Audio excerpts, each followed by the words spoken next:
business. Yep, all right. Senator Kerry talked about common ground. We have the epitome of common ground here, the most newsworthy person in the world, and we're going to talk about everything Senator Kerry talked about, compromise, Senator Jeff Flake. Thank you for being with us. And I will say this, you easily, I mean, it's not like you're doing anything right now, you easily could have canceled. You committed months ago to come to this, and you were here, and we appreciate that, and you'll be heard. We very much appreciate it. Well, thank you. Thank you. It's nice maybe to be out of Washington for a few hours at least. Now, we're going to start. We do, yesterday we started the summit with a meeting among the women of 30 Under 30. We had the Under 30 Women Summit. And we found this letter in the bathroom that I would like to quote. And I will paraphrase to make it a little quicker. Senator Jeff Flake has to know that some in the audience is going to be mad tomorrow because I'm in a position of full support of using our position, using our voices to support survivors. This panel gives us the opportunity. Let's drive change by prompting people to think differently. I propose we tweet or email the panel moderator and ask them to include the question. You don't have to tweet. We found the note in the bathroom. This is the note. So the question from the audience, from the Under 30 Women's Summit, how can we get more women in high power political offices, and why is that important? So you guys have asked the first question. Well, there's certainly a lot more women running, and we need that desperately. In fact, my seat, which I am not running again for, will be a woman replacing me. And that will be the first woman senator in Arizona's history. So that's a good thing, and we need more women in the Senate and in the House. There. Can we put up? We have a photo. Let's see if we can call it up. Cue photo. Yes. No. Maybe. Can we put the photo on the big screen? Or if you could handle. Yes. I'll tell you what I've got. Because there it is. What were you thinking when that photo was taken? Well, I had been troubled for a while that I felt that we weren't doing due diligence with a lifetime appointment for the Supreme Court. If there are questions that haven't been answered, and if the FBI could have investigated, I felt that it needed to. Since the Judiciary Committee only has a one-person majority for Republicans, 11 to 10, and I'm that 11th Republican, I had leverage there, and I felt that my friend Chris Coons on the other side of the aisle had just made an impassioned plea to have a short, limited time duration FBI investigation. And I thought there's no reason we shouldn't accept that. We don't do bipartisan things in the Senate very often anymore, but I felt it was important to do this.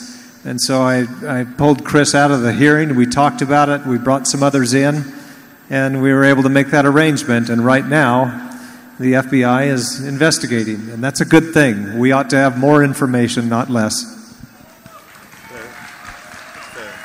Can we shoot through one more photo? That's a tough day. And one more photo after that. This, of course, being one of the most vital things, yes. How much, incredible moment, how much did those two women affect you? Well, it was that experience as well as a lot of others. I've got calls and emails and texts from women who I never thought I'd hear from in this regard, saying, here's what happened to me when I was young. Here's what happened to me 30 years ago. It's an experience that I've had. I know Chris Coons has shared that he's had that experience, and I can tell you a lot of my colleagues on both sides of the aisle have had that same experience. What Dr. Ford said really emboldened a lot of women to come forward, and that experience I'm not sure that any of my colleagues had one quite like that, but all of us have had experiences like this in the last week. So you obviously found, we saw your comments after you found Dr. Ford credible.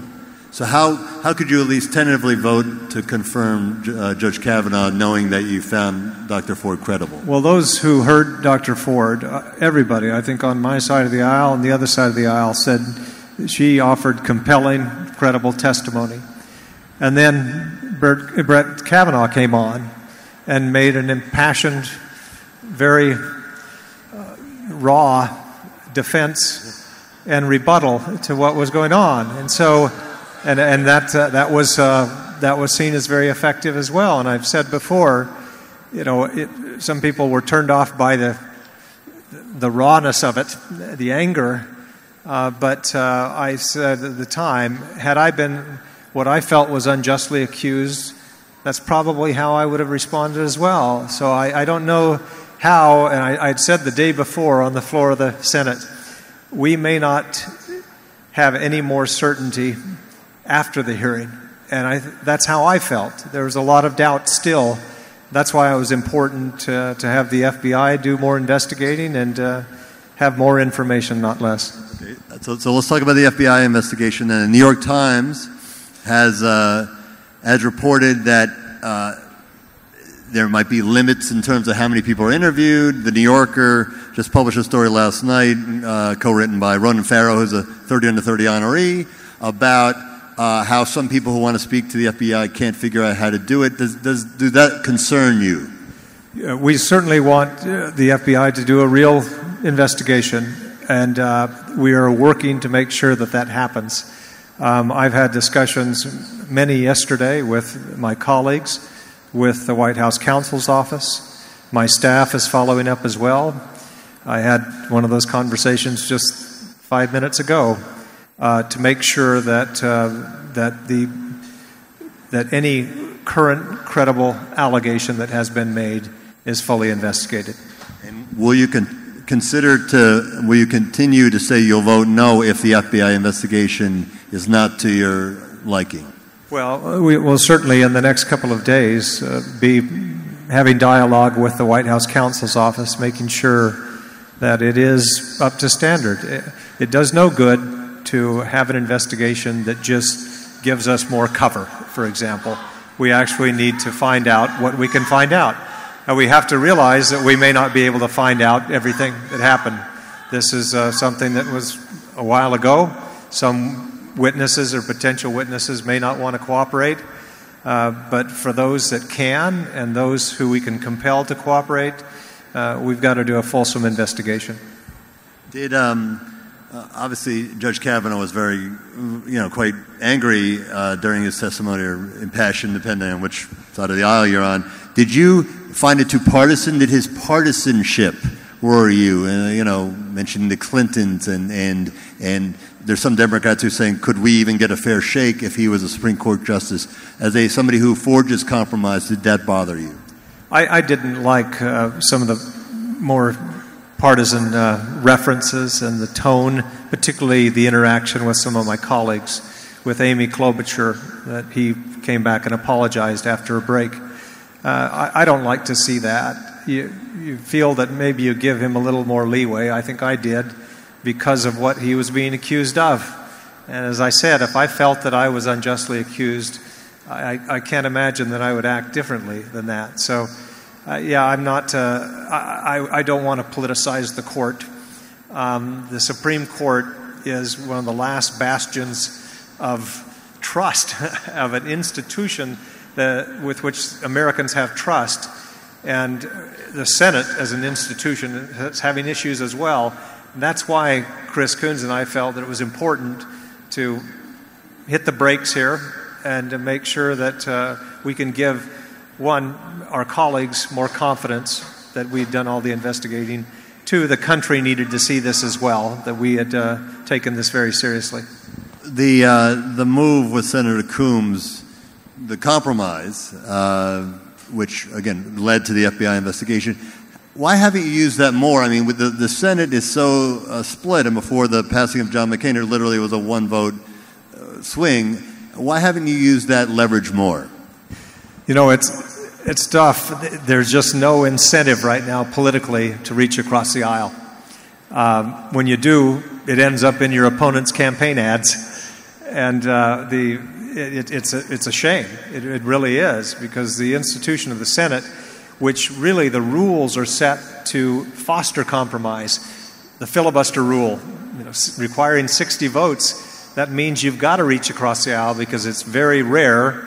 It's only been once in a long, long time that one party has had 60 votes. So you have to reach across the aisle. And we just haven't done it.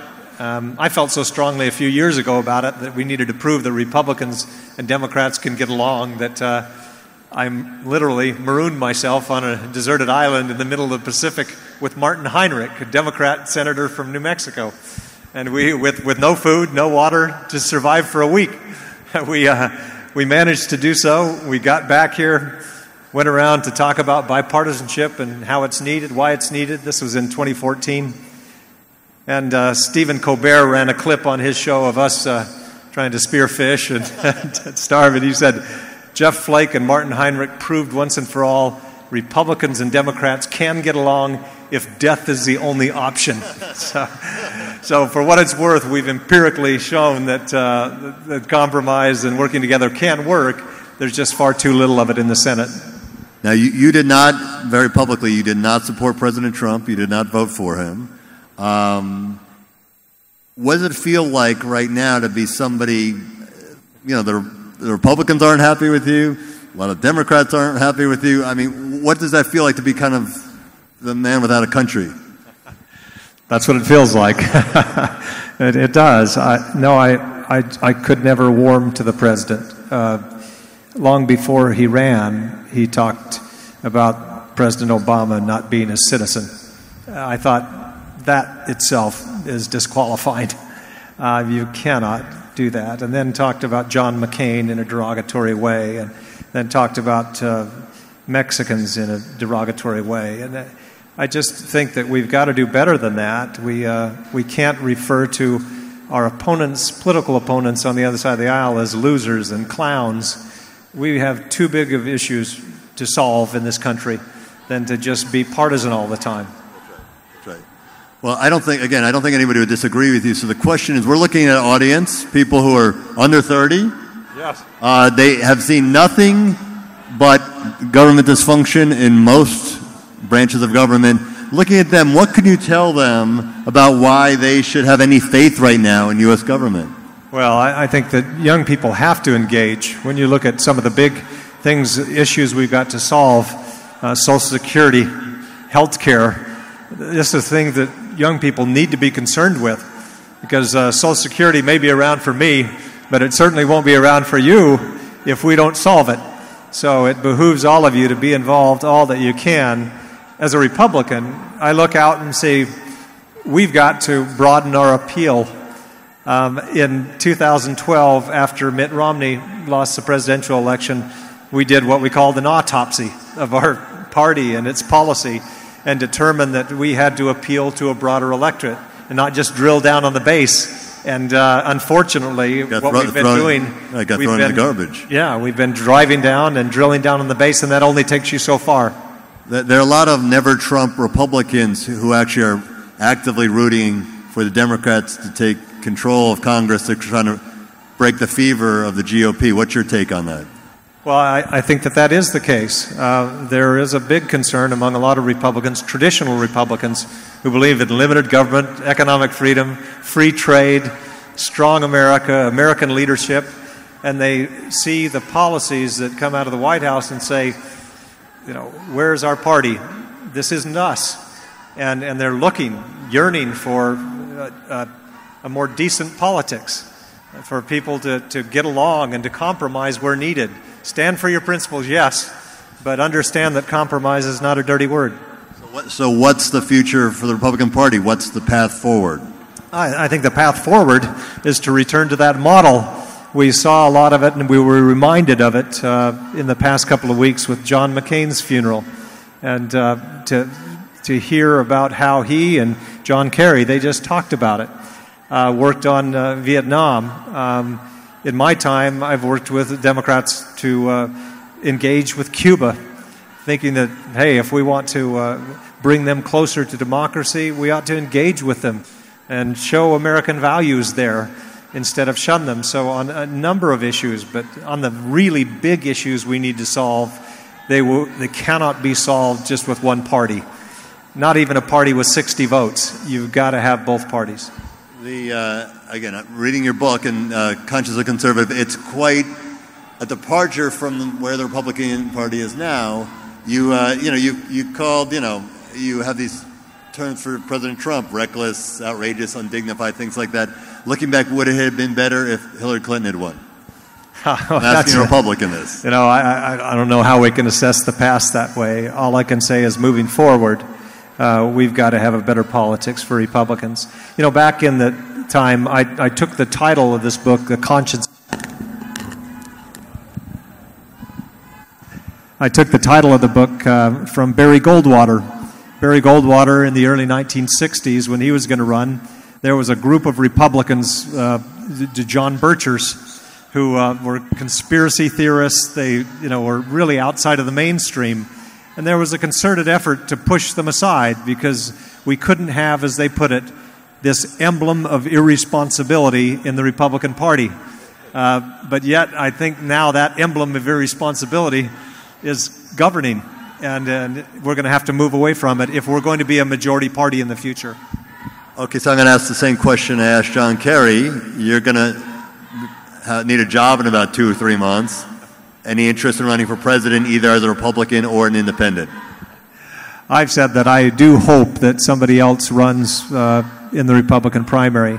The Republican Party is the president's party right now, but it won't always be, and it can't be if we're going to be a major political force in the future. I don't see that happening in my case. I will give a speech in New Hampshire tonight, but just, if nothing else, in memoriam of what a Republican Party should be, and when we stick to principle, and when we realize that we've got to be a decent party, and not, anger and resentment are not a governing philosophy. So,